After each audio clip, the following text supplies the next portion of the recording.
Marcus pushed through the heavy courthouse doors, his polished shoes clicking sharply against the cold marble floor. He was here for business. Not his business, but a matter that required his attention. His attorney had promised everything would be straightforward, just a quick check-in to sort out some paperwork. But that was before he saw Linda, the court clerk behind the counter. She didn't acknowledge him at first, her eyes glued to the computer screen, fingers clicking away with exaggerated precision. Marcus stood there, hands in his pockets, waiting. He was used to waiting. But today, the silence between them felt different, strained, as if he wasn't even meant to be there. The tension crawled up his spine. "Excuse me," he said, voice polite but firm. "I'm here to check on the status of my case." Linda didn't look up. "Excuse me," Marcus repeated, louder this time. Her eyes flicked over to him, then quickly back to her screen. A slight frown appeared on her face as she muttered, "I'll be with you in a minute." Marcus bit down on the urge to snap. A minute. It was almost as if she were punishing him for something he couldn't place. His fingers twitched at his sides. What was it about him that made her act this way? He had encountered his fair share of rude people, but this was personal. He glanced around the room. A few other people were waiting in line, white mostly. They all seemed to have been served without issue. He took a step closer, leaning over the counter just slightly. "I'm in a bit of a rush. Can we make this quick?" Linda's eyes narrowed, then she shifted in her chair, a subtle shift of power. "You'll wait your turn," she said flatly, not even bothering to hide the disdain in her voice. Marcus froze, his chest tightening. He wasn't used to being treated this way, not like this, not in a place like this. He was a businessman, respected in his community. A momentary flash of doubt crossed his mind, but he shook it off. He wasn't the problem here. He glanced at the clock on the wall. 5 minutes passed. Then 10. The clerk was still deliberately avoiding him. Marcus could feel his pulse quickening. How many more minutes was she going to waste of his life? And then he saw it. Her. Linda had just waved a young white woman to the counter, her demeanor immediately shifting. "Good afternoon, ma'am. How can I help you today?" The difference was startling. The way Linda smiled, the ease in her voice, it was night and day compared to how she had addressed him. He wasn't imagining it. It was obvious now. This wasn't just incompetence. This was something else. The woman was in and out of the counter within seconds. Marcus's stomach churned. He tried to stay calm. He wasn't going to make a scene, not yet. He wasn't going to let her get to him. But as he stepped back to stand in line again, Linda's snide comment hit him like a slap across the face. "I don't know why people think they can just walk in here, acting like they own the place," she muttered, so low that Marcus could barely hear it. Except he heard it. And every muscle in his body tightened with the sting of the words. He didn't belong here, in her eyes. His heart hammered in his chest. He turned to face her, but before he could say anything, she finally looked up at him. "You're up," she said, barely masking the venom in her tone. Marcus stepped forward, eyes locked with hers. "I don't think this will be the last time we meet." And as he took his paperwork and walked out of the courthouse, he made a mental note. He wasn't going to let this go. The next day, Marcus walked into the courthouse again, this time to finalize a few details for his ongoing case. He had expected the atmosphere to be different. Maybe a bit less tense. But as soon as he crossed the threshold, he knew he was wrong. Linda was at her post again, the same look of indifference plastered on her face. The minute their eyes met, the unspoken tension flared back to life. He stood for a moment, watching as she served 2 white clients in rapid succession, each with a smile and a few courteous words. No delays. No unnecessary remarks.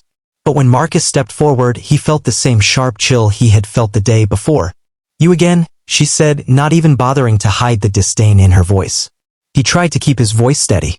"I'm here for the paperwork I left yesterday. It's important." Linda didn't even look up from her screen. "I'll get to it," she muttered. The tone, so casual, was meant to dismiss him. She clicked away on her keyboard like he didn't matter, as if his presence was a mere inconvenience. Marcus forced himself to remain composed. His lawyer had warned him that the process might take time, but this felt deliberate. His thoughts were interrupted as another client approached the counter, a white man in a suit.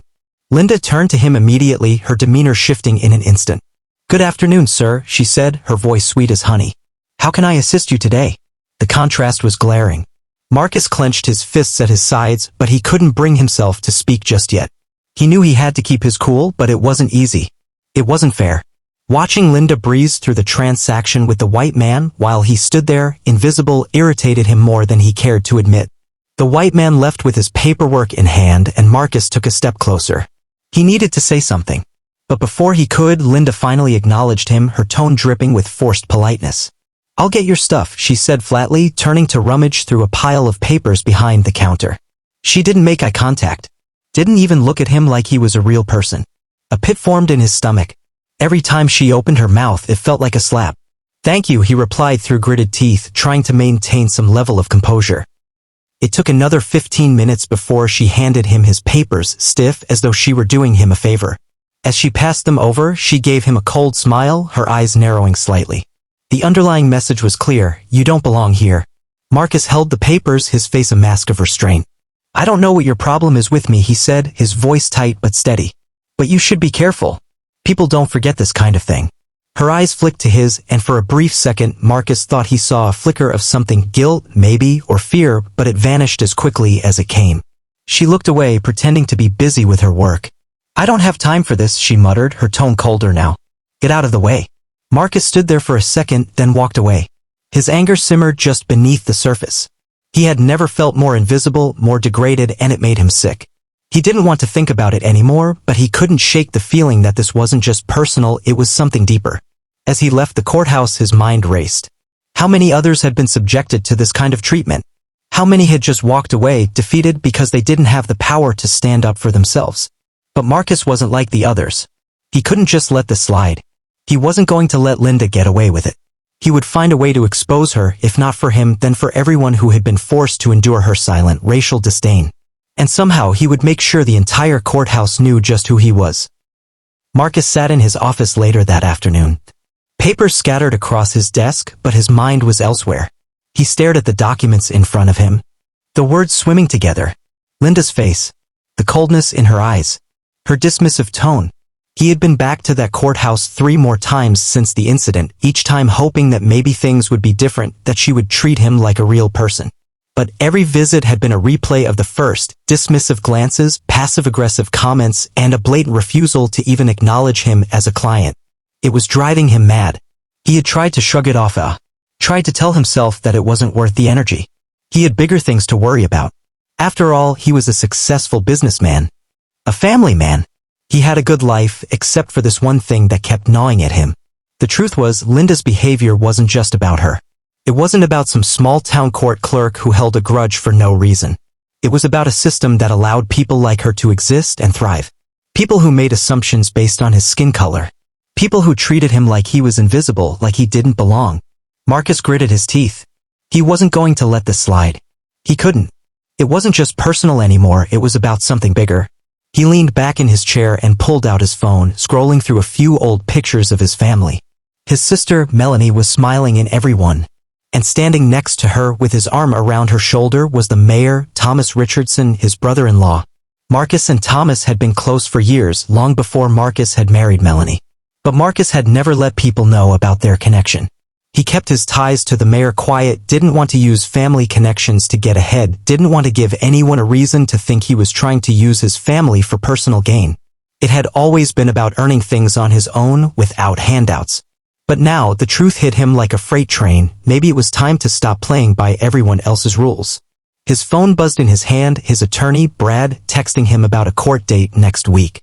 He stared at the screen, but the words blurred as he thought back to his first conversation with Brad about this whole case. "You'll just have to wait your turn, Marcus," Brad had said, offering him a half-hearted pat on the back. "Courts move slow. People like us don't make things go faster." It hit him then. The system didn't just treat him badly because of Linda. It was a whole network of people, all complicit in the way they treated people of color. It wasn't just a case of one rude clerk. It was a culture. Marcus slammed his fist on the desk, the force of the impact rattling his phone. He took a deep breath, shaking the anger from his hands. No more being patient. No more letting people like Linda walk all over him.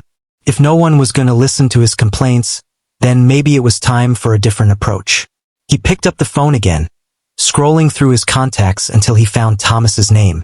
He paused, his finger hovering over the message button. It was one thing to be angry. It was another to use his family's name to get things done. But this wasn't just about him. It wasn't just about the petty insults from a court clerk. This was about making a stand. About showing people that no matter how much power they had, they couldn't push him around. Marcus tapped out a quick message. "We need to talk. It's about the courthouse." Then he hit send. His heart pounded as the message slid into the air. The moment it was sent, a wave of calm washed over him. He wasn't going to take this anymore. It was time to expose the truth. The phone buzzed almost immediately, and Marcus's heart skipped a beat when he saw Thomas's name on the screen. It was time for the real work to begin. His brother-in-law was powerful, and Marcus had a feeling that once he got involved, things would change, for better or worse. But one thing was certain. Marcus wasn't going to let Linda's racism slide any longer. 3 days later, Marcus walked into the courthouse again, but this time everything about him was different. His posture was straighter, his eyes sharp with quiet confidence. He wasn't just here to collect paperwork or endure another round of Linda's passive aggression. No, today he was here with a purpose. He had spoken to Thomas, the mayor, the night before. They talked for an hour. At first, Thomas was calm, concerned, but measured. But when Marcus told him about Linda, about the way she spoke, acted, and treated him like dirt, while fawning over everyone else who didn't look like him, Thomas went quiet. Dead silent. Then he said only one thing. "Go back tomorrow. Don't say anything. I'll handle the rest." So here Marcus was, suited up in his sharpest blazer, walking with a confidence that came not from pride, but from clarity. He didn't need to yell. He didn't need to argue. He just needed to show up. As soon as he stepped into the building, Linda spotted him. Her expression twisted into that same smug smirk she'd worn all week, like she couldn't wait to make his life just a little bit harder. "Oh, look who's back," she said, voice raised just enough for the others in the room to hear. "Still don't know how to read the cue, huh?" Marcus didn't flinch. He just walked to the counter, slowly, calmly. "I'm here to collect the same paperwork you keep forgetting to process." Linda rolled her eyes dramatically and started clicking at her computer, not even pretending to look. "You people are always so entitled," she muttered under her breath. The room went still. Marcus leaned in slightly. "I'm sorry, what did you just say?" She looked up wide-eyed. "I said these people always come in here with an attitude. Don't twist my words." He opened his mouth to respond, but just then the glass door to the clerk's office swung open. A tall, suited man walked in briskly, flanked by 2 others. Mayor Thomas Richardson. All at once, the atmosphere shifted. Every employee looked up. The buzz of conversation died instantly. Even the security guard at the door stood at attention. Linda's smile froze. "Mr. Richardson," she gasped, quickly straightening up. "Oh, I didn't know you were coming in today, Thomas didn't even glance at her. His eyes were locked on Marcus. "There he is," the mayor said loudly, walking over and clapping a hand on Marcus's shoulder. "Thanks for coming down again, brother." "Brother." The word echoed through the hall like thunder. Eyes widened. Heads turned. Someone dropped a pen. Linda's face drained of color. Wait, brother?" Thomas turned to her slowly. "My brother-in-law, to be exact. Married to my sister. And the man you've been disrespecting all week." Her lips parted, but no words came out. It was like the floor had dropped out from under her. "I've received 4 separate complaints about you in the last 6 months, Thomas continued, voice icy now. "But I gave you the benefit of the doubt. After today, there will be no more chances." Marcus didn't speak. He just watched Linda squirm, her bravado crumbling in real time. Thomas turned to one of his aides. "Get HR down here. I want a full report." But I didn't know." Linda blurted out, desperate now. "I didn't know who he was, And that's the problem," Thomas cut her off. "You treat people poorly when you think they're nobody. You're not just rude, you're a liability." Linda stood there frozen, her arrogance fully stripped away. The same woman who had spent days talking down to Marcus couldn't even meet his eyes now. Thomas turned back to Marcus. "Let's step into my office." Marcus gave Linda one last look, calm, steady, and wordless, before walking past her without another word. The power had shifted. The tables had turned. And for the first time since this all began, Marcus didn't have to say a thing. Everyone in that room had seen the truth unfold, and no one would forget it.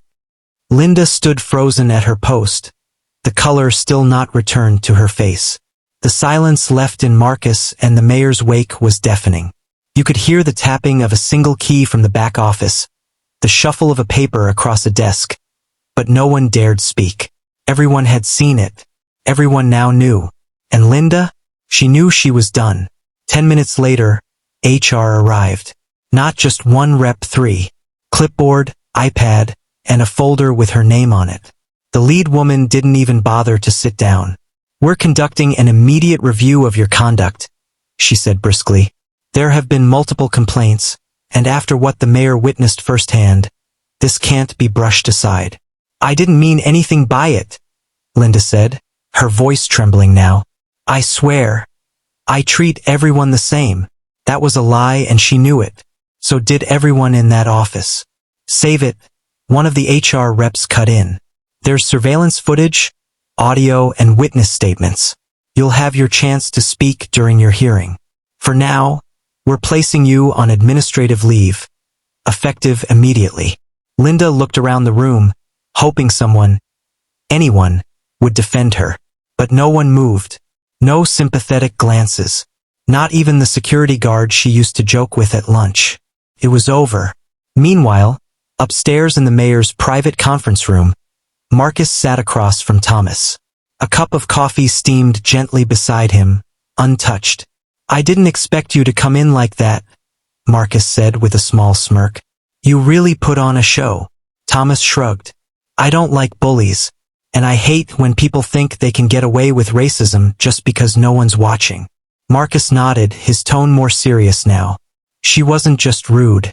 She made it clear she thought I didn't belong. Like I was nothing." "You're not nothing, Marcus," Thomas said, eyes steady. "And it's about time people around here start understanding that. This courthouse belongs to everyone. Not just the ones Linda decides are worth her time." There was a pause. Then Thomas leaned forward. "I want you to speak at the next city council meeting." Marcus blinked. "What?" "I want you to talk about what happened. Your experience. No filters, no political polish. Just the truth. People need to hear this. Not just for Linda's sake, but for every other clerk, officer, or employee who thinks they can get away with this kind of thing." Marcus hesitated. He hadn't asked for this spotlight, but maybe that's why it mattered more that he accepted it. "All right," he said finally. "I'll do it." Thomas smiled. "Good. Let's make sure this doesn't just end with Linda. Let's make it count." Downstairs, Linda was packing up her things slowly, bitterly muttering under her breath. She couldn't believe how fast things had turned. One moment she was in control, the next she was the cautionary tale. As she walked out of the building, box in hand, people watched her go by. Not with pity, but with silent judgment. The woman who once acted like she ran the courthouse had just learned the hard way. You never know who you're talking down to. And sometimes, the people you disrespect have far more power than you could ever imagine. By the next morning, the entire town was buzzing. Someone had recorded the moment the mayor walked into the courthouse and called Marcus his brother-in-law. The video was only 30 seconds long, but it hit the internet like a lightning strike, shared on Facebook, reposted on Instagram, retweeted hundreds of times. "Racist clerk gets exposed by the mayor's brother-in-law" was trending locally by noon. People couldn't stop talking about it. The comments rolled in. "She was always nasty to people who looked like me. Glad someone finally said something. Respect to Marcus for handling it like a king. She really thought she could talk down to a black man in his city? Not anymore." Even local news outlets picked it up, doing short segments on the incident.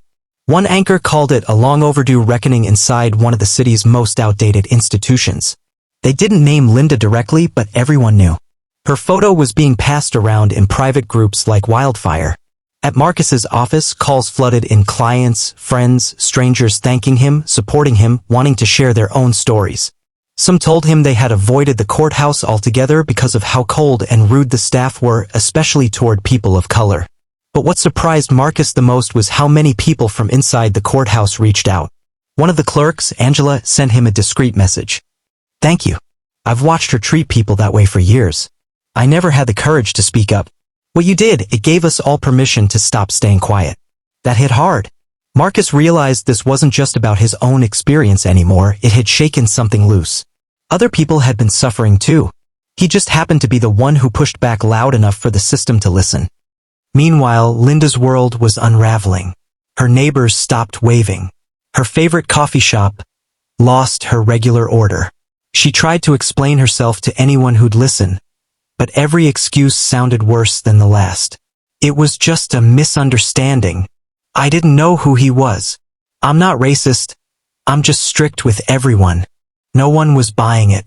The court had issued a public statement by now, pledging to conduct a full review of front desk staff training, client treatment policies, and anti-discrimination protocols.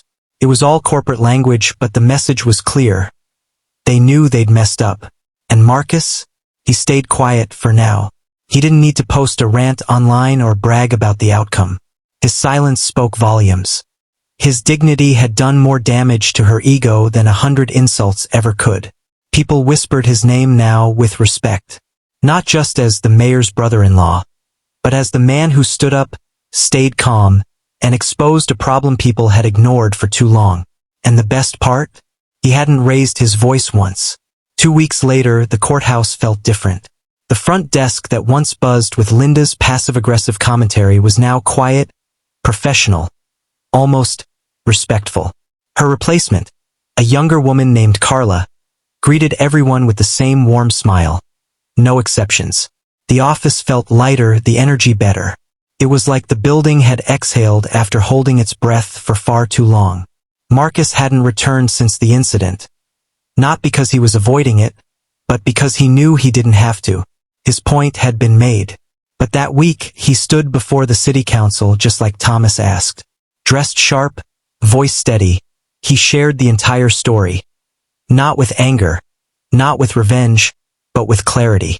I'm not here today because someone was rude to me, he said, looking each council member in the eye.